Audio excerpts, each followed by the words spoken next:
ඔයා සාමාන්‍ය ෂොප් එකකට යන කෙනෙක් නම් නැත්නම් ඔයා shopping කරන එක්කෙනෙක් නම් ඔයා හොඳින් මතක තියාගන්න ඕනේ මේ පොලිතින් බෑග්ස් ගෙදර රැගෙන එම ගොඩක් දුරට අඩු කරන්න.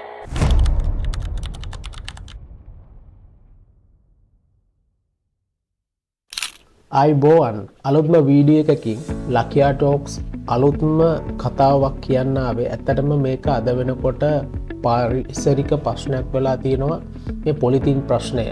ඔයා සාමාන්‍ය ෂොප් එකකට යන කෙනෙක් නම් නැත්නම් ඔයා shopping කරන එක්කෙනෙක් නම් ඔයා හොඳින් මතක තියාගන්න ඕනේ මේ පොලිතින් බෑග්ස් ගෙදර රැගෙන එම ගොඩක් දුරට අඩු කරන්න.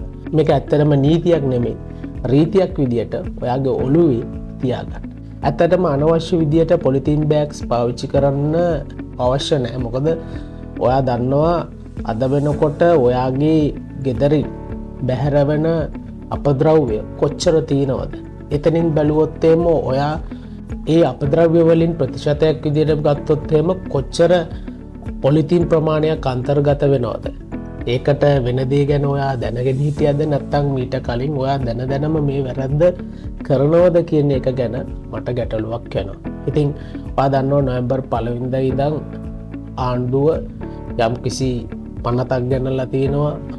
යම්කිසි ෂොප් එකකට ගියොත් එහෙම ඒ ෂොප් එකකින් ඔයා මිලදී ගන්නා භාණ්ඩවලට අමතරව ඔයා ගන්න ලද ඔයාට දෙන ලද shopping වලට යම්කිසි ගාස්තුවක් අය කරන්න.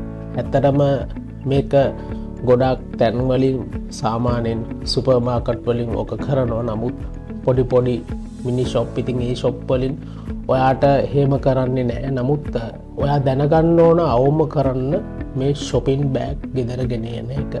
ඉතින් ඔයා දන්නවා මේ shopping bag වලින් තවදුරටත් වෙන දේවල් පරිසරයට. ඔයා දන්නවා ජල මූලාශ්‍ර ගොඩක් දුරට විනාශ වෙලා යනවා මේ shopping bag නිසා. ඔයා දන්නවා ගොඩක් මුහුදු ජලජ ජීවීන් ජීවත් වෙනවා.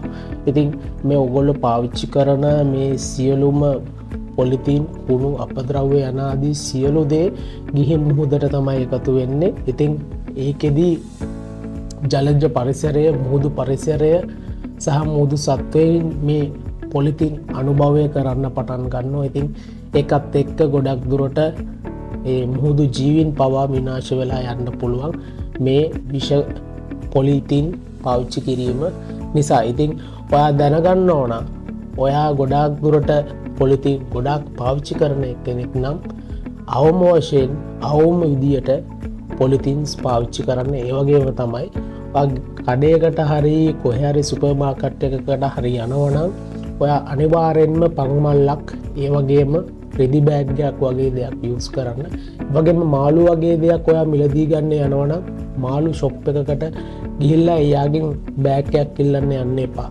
ගොඩක් දුරට ඕගොල්ලන්ගේ තියෙනවා ඇති අයිස්ක්‍රීම් ගෙනාපු ඉවතලන ලීටර් 2 ලීටර් 4 බාස්කට්. ඉතින් ඔයාට පුළුවන් ඔයා ගන්නා ලද මාළු හරි මස් හරි වෙන්න පුළුවන් ඔයාට ඒ බාස්කට් එකට අරගෙන ඔයාට පුළුවන් යලිත් ඒක පාවිච්චි කරන්න.